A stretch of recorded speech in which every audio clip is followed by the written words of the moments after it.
Someone call God. Johnson goes to deny. Step back. Big play.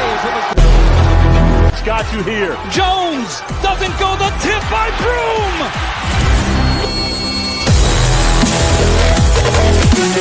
Up ahead, Harper.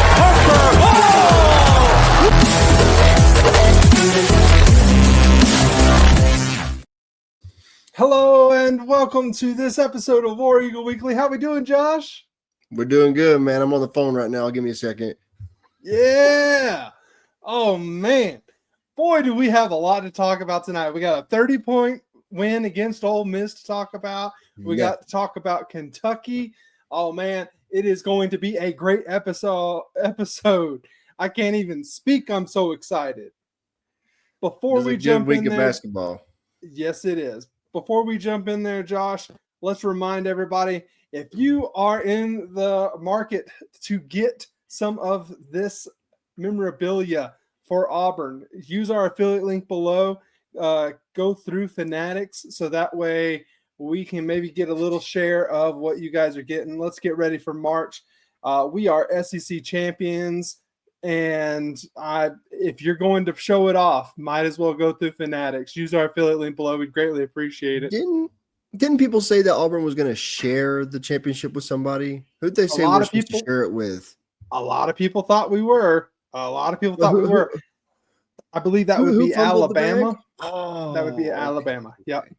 Okay. Bums. Losers. Oh my gosh. Yes, they did lose on Saturday. What an ending to that game, by the way. We'll talk about it. Let's dive into our stuff, and then here halfway through the show, we're going to talk about us being sole SEC champs. So Josh, Auburn goes out there and completely obliterates Ole Miss, embarrasses Ole Miss. They didn't know what to do, man. I mean, at the end of the first half, it was still a 10-point game, but Ole Miss looked a lot better in the first half than they did the second half. It's just Ole Miss. That's not the same Ole Miss team that beat Alabama. It was an absolute drumming. It was embarrassing for Ole Miss. They just did not know what to do out there. Not even close. I mean, they only had one player take double-digit shots, and if you told me that there would be 64 combined free throws in this game, I would have laughed in your face. Gosh. It was nuts. Everything was being reviewed in this game, but they couldn't slow Auburn down. I mean, everybody came out to play, and they played hard.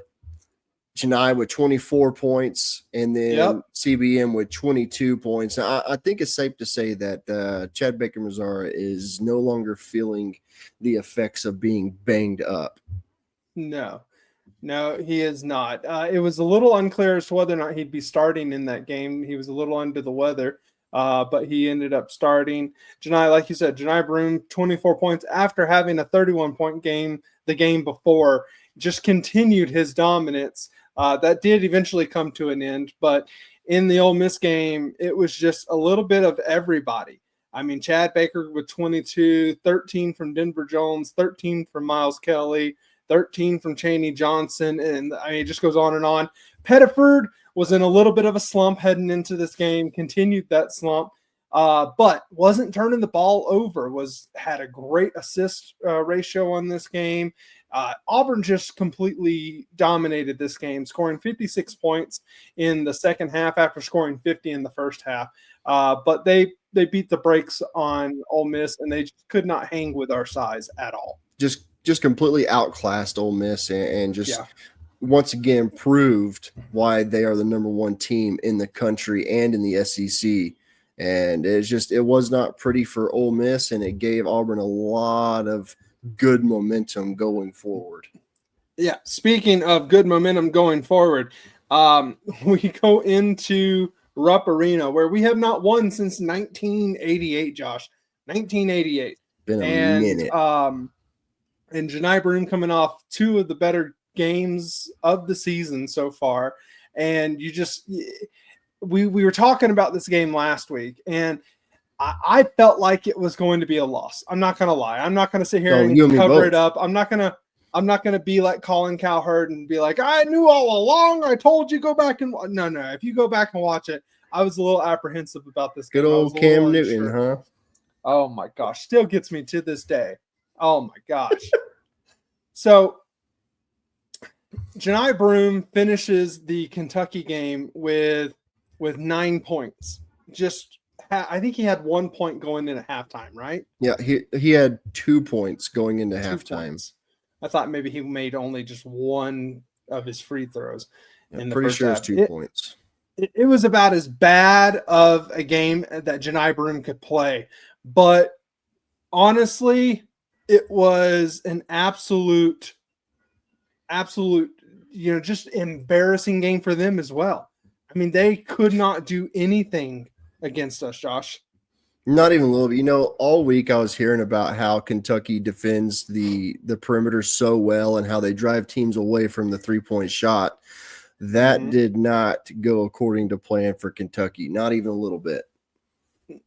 Yeah, and Kentucky, I mean, they shoot 3 points. They're not great defenders. I think Alabama's a better defensive team than they are, but they shoot a lot. Alabama is a better defensive team than Kentucky. I'm sorry, Josh. You're not going to be able to convince me otherwise. Okay? I'm about to look it up. Yeah, you go ahead and look it up, just like you should have looked up Zep Jasper's contributions last week. Okay? Maybe you should have talked about that. Yeah, in the last episode. Okay to be wrong, Cameron. Yeah, no, I know you're wrong.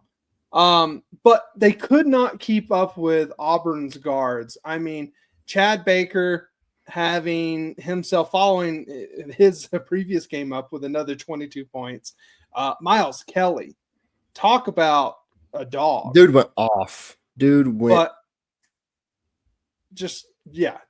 off, like you said. And it was just early on. You could tell he was not going to miss. And he had himself a little bit of a heat check.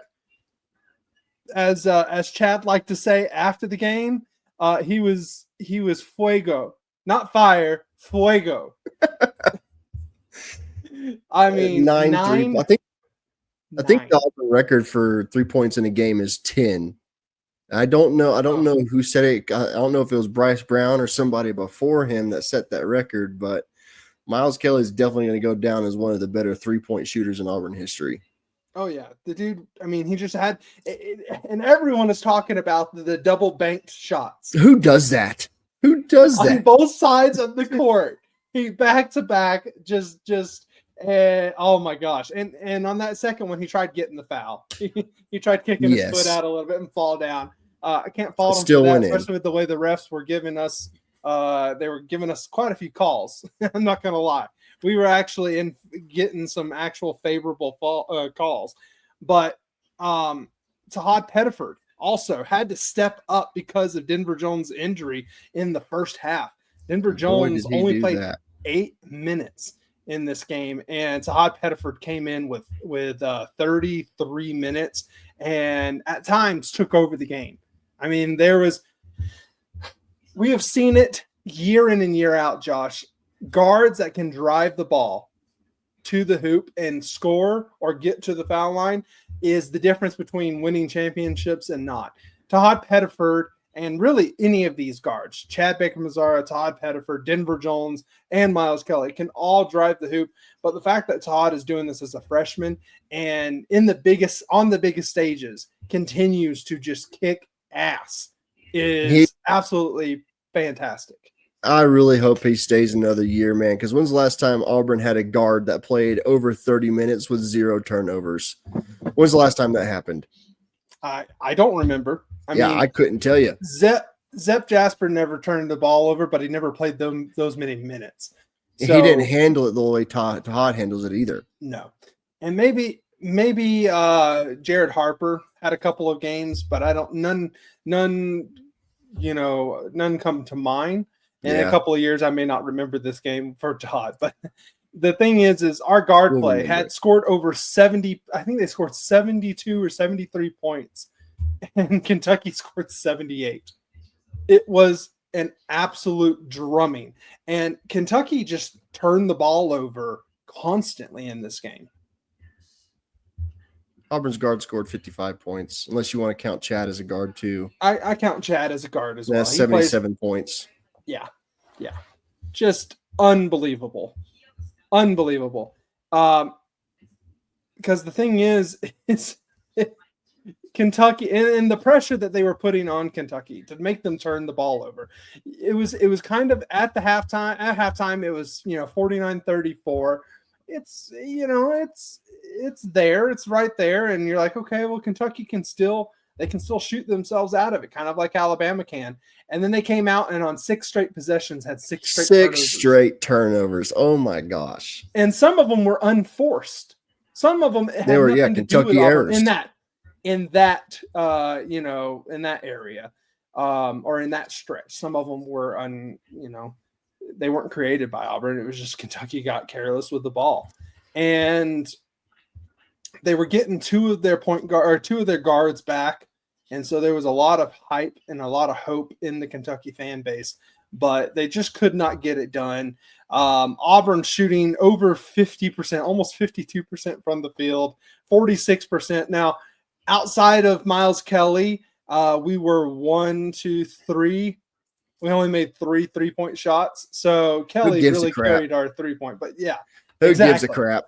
Dub's a dub. And the thing that I like the most about this is, and I think it really is the thing I like the most about this Kentucky game, is Johni Broome was having a shitty game, but not once did I think he was checked out of the game. Not once did he look disengaged. Not once did he look like he was upset that he wasn't getting his. In fact, he continued to pass the ball around. He only finished the night with 1 assist, but he was, and from what I could tell, he had a lot of like hockey assist, which is like passing to the person who made the assist. So he had that. He was setting screens in the first half for Miles Kelly and continued in the second half.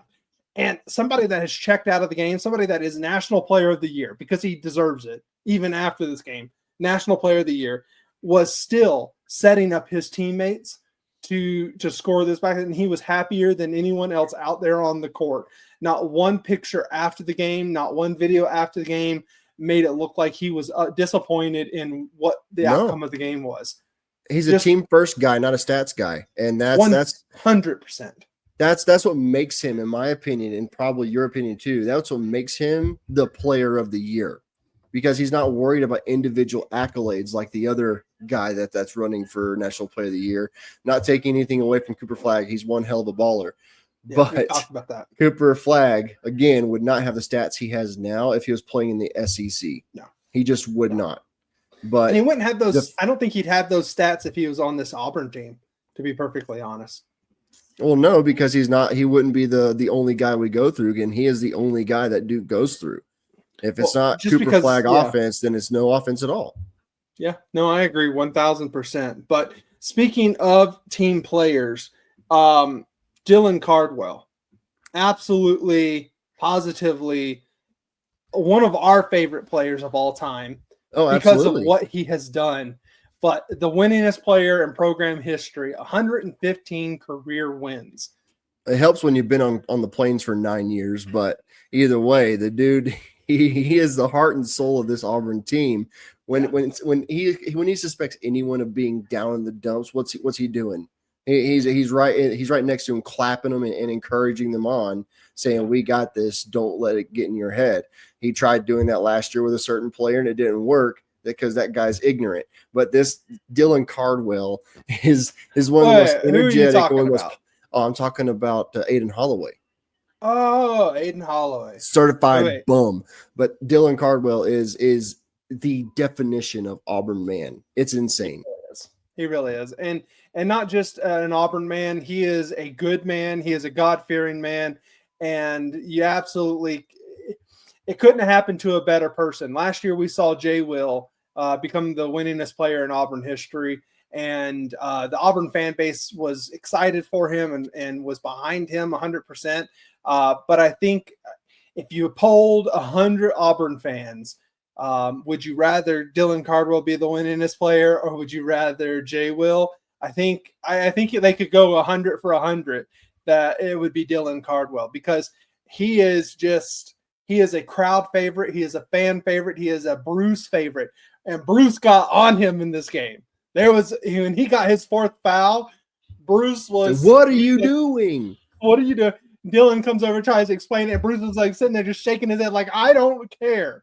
But he is everyone's favorite. He is out there in the football season doing the same exact thing. He, like you said, he is an Auburn man and he cares for Auburn. And I could not be happier.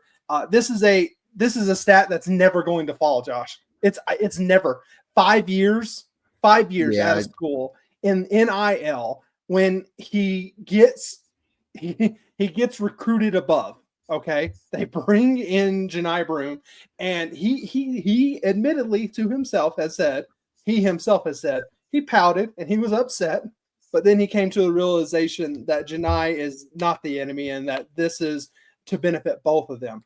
And he comes back for his another senior year, and super senior year, and he and Johni Broome start the season off, and credit to this coaching staff for not going out and getting a J. Will replacement and still having Johni Broome at the 5 to have Dylan Cardwell out there. He's gotten into a lot of foul trouble in the last few games, but again, well, you don't really need a J. Will replacement when you have the improvement of Chaney Johnson.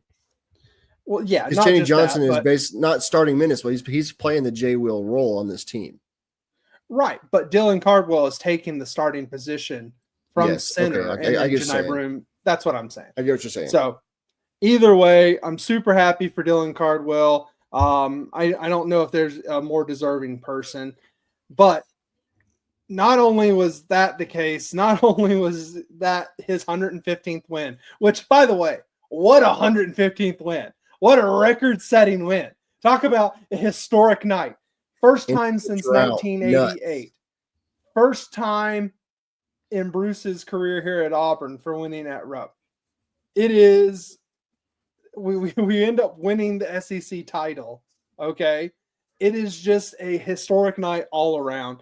And we go into the fact that this team just continues to find ways and absolutely positively love this.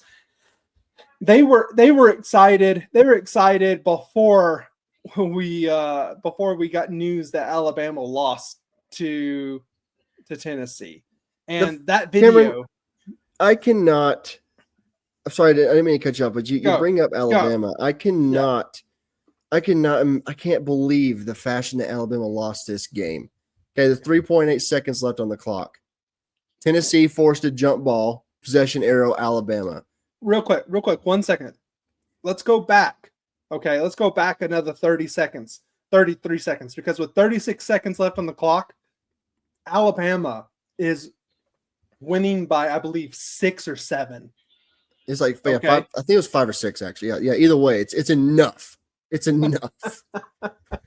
And then they freaking just poop their pants. And LeBaron Philon is driving the lane. Tennessee forces jump ball. 3.8 seconds. 2 timeouts. What does Alabama do? Get called for a 5-second violation on the inbound. What happens next? To their defense, it is so close. Like, you could take 10 refs and put them at the baseline counting, and I guarantee you 9 of them gives him that extra half second. Because I was just about to say that. It was less than a half second. It was this I was close. just about to bring that up. I was like, I feel like the ref maybe blew the whistle a tad too early. Because as the whistle, like, you could see him doing his extensions counting, and like 3/4 of the way of the 5th extension, he blows the whistle. I couldn't have been happier. And then Tennessee gets the inbound easily and makes what is almost a half-court shot to win the friggin' game. Imagine losing in that fashion. Welcome to March, baby. Welcome to March. Freaking what nuts. A way to start the month, man. If that's any indication of what March Madness is going to be like, I cannot wait for it. Oh, it's always like that, man. It is always like that. It's one of those things where 90% of the season, your team can be up by 5 to 7 points with 30 seconds left, and you're like, oh, I'm feeling pretty good. But as soon as that calendar rolls over to March, baby, watch out because that is just going to be absolutely never get complacent, man. Oh my gosh. Never get complacent. Wow. It was unbelievable. It was what a finish, and it gives Auburn the sole possession of first place in the SEC. We don't even have to play the next 2 games to enjoy this win, but we will. So speaking of the next 2 games, before we jump into the preview for that, let's talk about this next this next topic. So Johni Broome exits the game when it's not on TV. Let's talk. I mean, okay, let's talk a little bit about that. I don't even want to think about it. It pissed me off so bad. My thing is like I'm conspiracy thinking that either some Kentucky fans set the generator on fire and was like, "Yep, nope, nobody's watching this shit," or ABC is like, "We would much rather not show the number 1 team in the country and instead show hockey because, man, it certainly lined up real nice for them." Oh, way nice. They overbooked the slot, and it's just I don't think like I don't all year long. I don't even think the generator caught fire. I think someone just put a smoke bomb next to it to make it look like it was on fire. So ESPN had an excuse to switch it over to NHL. Who gives a crap about hockey, especially when college basketball is being played? But kudos to the Auburn Radio Network for flipping the camera. Andy Bertram gave no shits. He just screw this. I'm showing my fans. Yep, he flips the camera around, shows the court, and it's a terrible camera lens. You know, the fisheye. You get to see the whole court, and we got to watch the game doing that, but still wasn't quite the same. I think at the time that they mentioned it, there was over 8,000 fans on YouTube watching him call the game, and just kudos to them for flipping that camera around and giving us what we needed, because not a lot of people got to see the end of that game, and not a lot of people got to see this historic win. But again, let's jump right back into it. So Johni Broome leaves the game during the TV timeout, or the TV issues that ABC with a shoulder injury, and this is after Denver Jones has already been out of the game. So should Bruce Pearl, and does Bruce Pearl, sit a few of the players in at least the Texas A&M game? What do you think? I would love to see Denver Jones, obviously, and Johni Broome sit against A&M, and then have them be back healthy for the rematch in Neville against Alabama. That's what I would like to see. I can almost guarantee he's going to sit Denver Jones, because bone bruises are pretty crappy, and the game is tomorrow. But I definitely would like to see, at the very least, 2 players sit versus A&M. Yeah, and I think you're right. According to Denver's mom, and this showing here on the screen is was posted by Maine Easy, and Denver Jones has an apparent bone bruise and is questionable for Auburn's final 2 games. So not just the Texas A&M game. He might not be able to play in the Auburn game. And I'm okay with it. If Jahad plays defense like he did against Kentucky, then give him all the minutes. Yeah. So, well, see, that's the thing, is I don't want to wear out Jahad heading into this final stretch, because he's a freshman. He has unlimited energy. He may be 22 years old, but I get what you're saying. Is he 22? No, he's not 22. He's 18 or 19 at the very oldest. How can you be a freshman and be 22? Unless you're like a pro baseball player or something. I don't know. Either way. He's 19. Who the hell was I thinking of? I don't know. What were you thinking of? Jeez, probably thinking of Zep Jasper or JP Pegues, one of the two. But I bring that up because because I do wonder if Denver's not able to go. You can't play Jahad every minute. So who is going to be that backup? Do they put Chad in there running the point, or do they put JP Pegues out there and see what they're going to have to play JP? Do something. They're going to have to play JP. I mean, the JP takes care of the ball, and he can pass players open. He can make decent passes. At the very least, you give JP 7-8 minutes to give Tahad the rest he needs, because they're going to play Miles Kelly and Chad Baker-Mazara a majority of the game, so they're gonna have to play JP. And the thing is this Texas A&M game is not going to be an easy game. I mean, Buzz Williams, he has Auburn's Bruce's number. He has Bruce's number. And this team is I think it's the best offensive rebounding team in the SEC. So, and they're on a 4-game losing streak, though. They are. Yeah. But think about it. This is a win that if they win this game, they can move up a seeding. I mean, this is huge for them to stop that skid, to stop that losing streak, to build some momentum heading into the SEC tournament.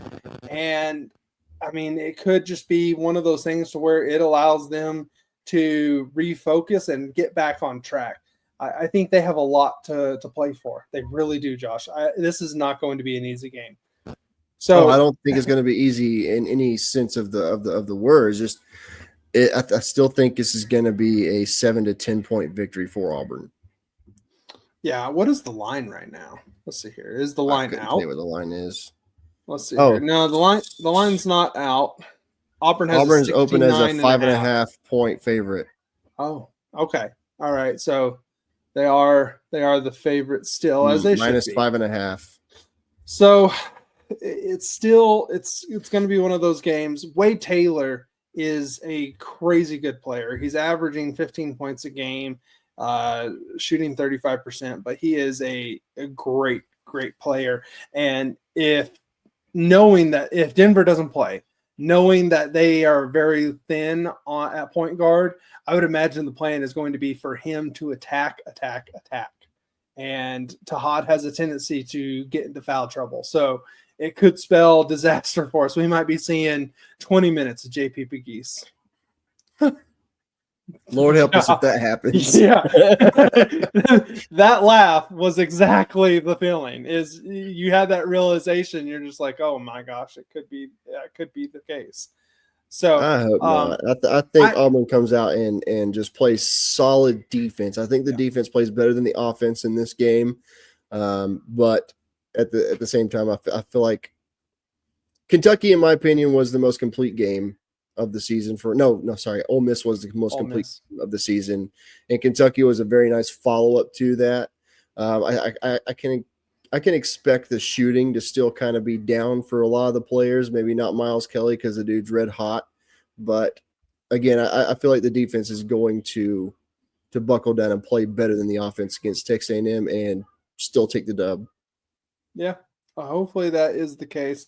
The game is today, if you're watching this video, at 8 p.m. Central Time on ESPN. Another late night game. Like, what are they trying to do to us, Josh? They're trying to, disinterest us from Auburn basketball. It's not going to happen. I'm going to watch it while I'm at work, but still, it's super late. Yeah, it is. It is. Luckily for us, we're an hour behind, so it starts a little bit earlier for us, but still, for those people on the East Coast, I just couldn't imagine, man. Then we finished the season off in a otherwise meaningless game, other than to go out there and use our broom to sweep the series on the year. I can't take credit for that. I heard that today in one of the podcasts. You shouldn't take credit for it. That is terrible. I believe Mike G actually made that joke. Terrible.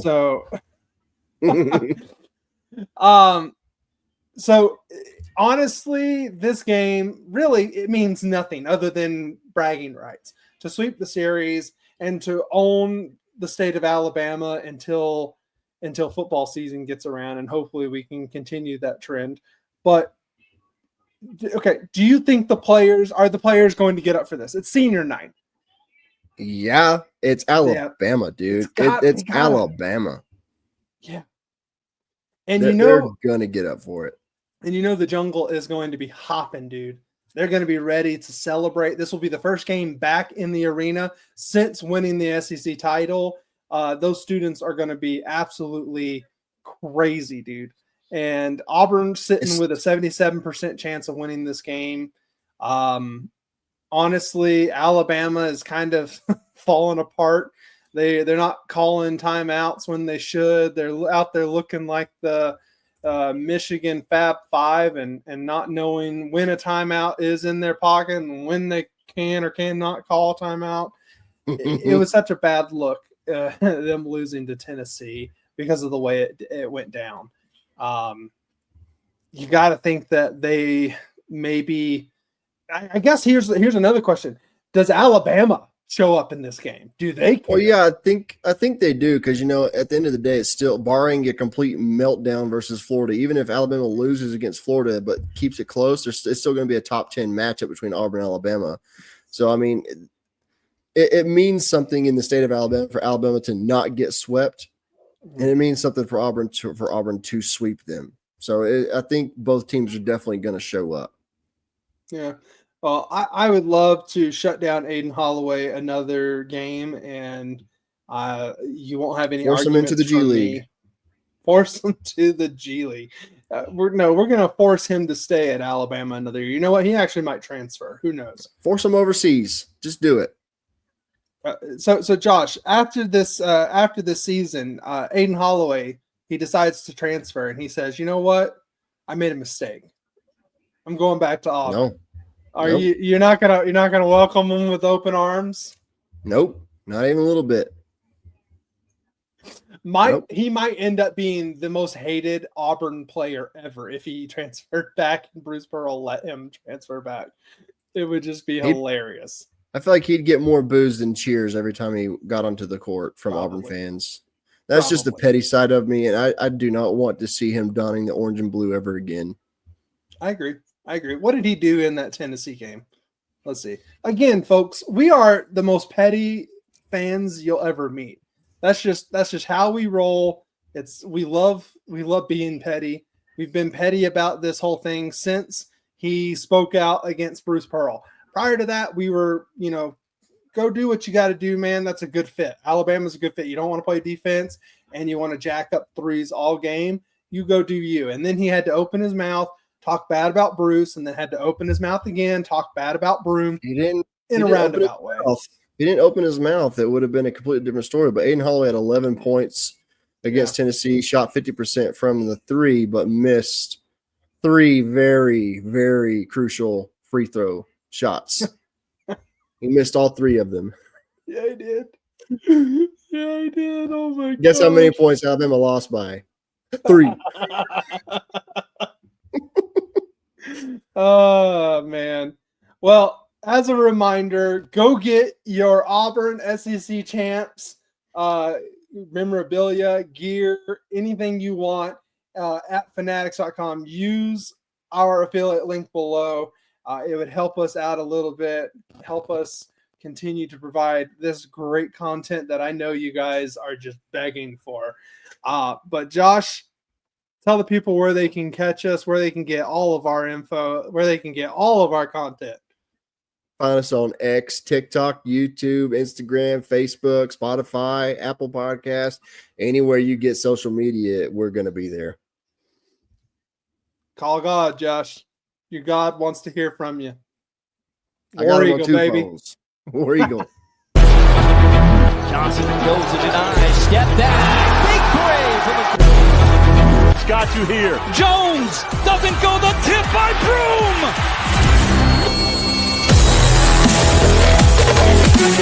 Up ahead.